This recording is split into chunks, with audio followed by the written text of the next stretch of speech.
Mr. Shoaff put it to me this way. He said, Jim, if you had enough reasons, you could do the most incredible things. I never forgot how he put that. If you have enough reasons. See, reasons will change your whole life. Mr. Shoaff said to me, he said, Mr. Rohn, I think you've got plenty of intelligence, you've got plenty of talent, you've got plenty of ability. Probably what you lack is plenty of reasons. He said, I don't think your current bank balance is a true indication of your level of intelligence. I was happy to hear that. He said, I think you're much smarter than your present bank balance indicates.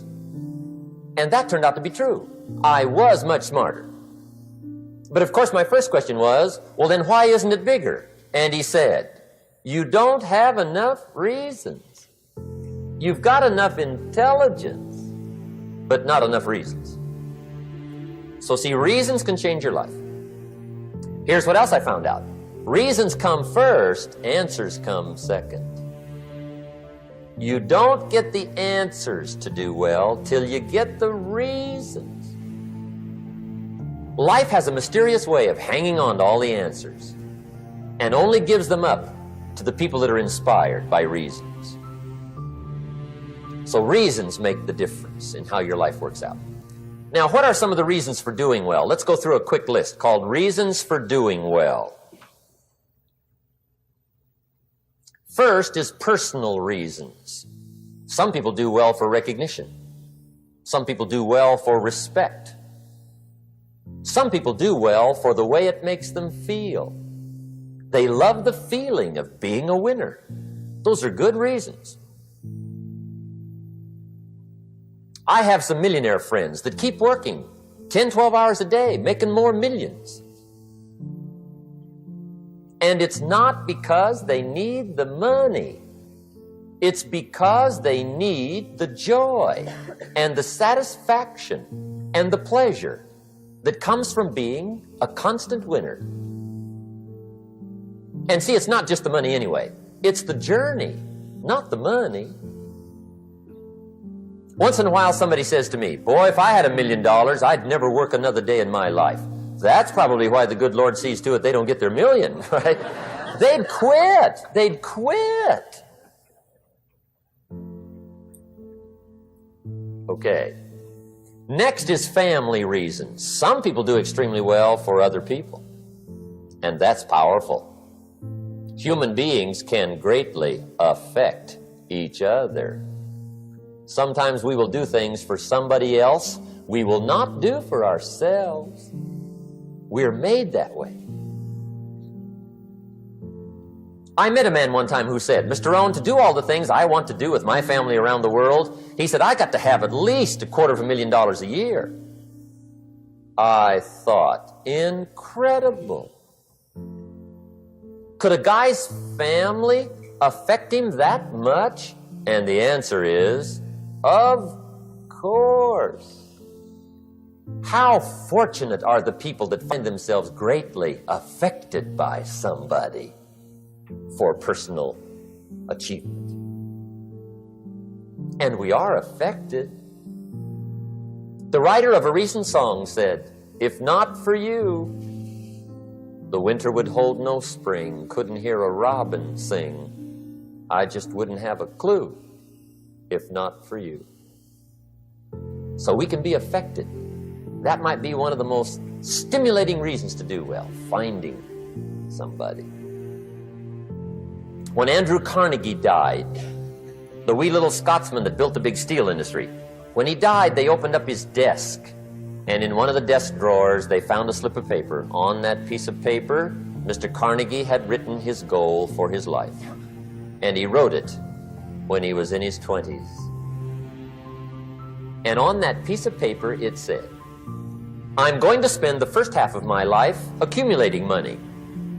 I'm going to spend the last half of my life giving it all away.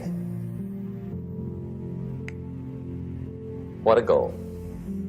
He got so inspired by that goal that the first half of his life, he accumulated $450 million. And the last half of his life, He gave it all away. Good question tonight. What's got you turned on? What's got you bombed out of sight to get up early and stay up late and hit it all day? Next question. What's got you turned off? When I found the answers to those two questions, my life exploded into change. I finally found out what had me turned off, and I got that cured. And then I got me a long enough list of reasons to turn me on. And once the lights went on for me, age 25, they've never gone out. I've fallen out of the sky a few times, but I've never lost that drive to make something unique out of my life. See, reasons altered my whole life. Now, there's another list of reasons called nitty-gritty. Hard little reasons. Sometimes those little reasons are the most powerful reasons that can change your life. Sometimes it doesn't take much. I now carry several $100s in my money clip. It's only a few $100s, but it was one of those reasons turned my life around. Just before I met Mr. Shoaf, I heard a knock at the door. I go to the door, and there's a little girl standing there about this tall selling Girl Scout cookies. And she gave me one of the finest sales presentations I've ever heard. Special deal, several flavors, this whole package of stuff, $2.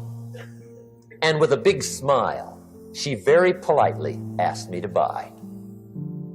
And I wanted to. Big problem. I'm broke. I don't have $2. And to this day, I can remember the pain and the embarrassment. I'm a father. I'm a husband. I've been to college. I'm working. I'm 25. I don't have $2. And I didn't want to tell her that for some reason. So I did what I thought was next best. I lied to her. I said, hey, look, I've already bought lots of Girl Scout cookies. I've still got plenty stacked in the house, which was not true. But it seemed to get me off the hook for the moment. She said, well, gosh, that's wonderful. Thank you very much. And she went away. When she left, I closed the door, and that was the day I said to myself, I don't want to live like this anymore. I've had it with lying, and I've had it with being broke. I'm never going to let this happen to me ever again. I promised that day I would work as hard as possible and would always carry plenty. It took me a little while, but now I do. It was one of those reasons. And I guess I carry plenty for two reasons. One is the way it makes me feel, but also in case I bump into another Girl Scout selling cookies. Right? I'm ready.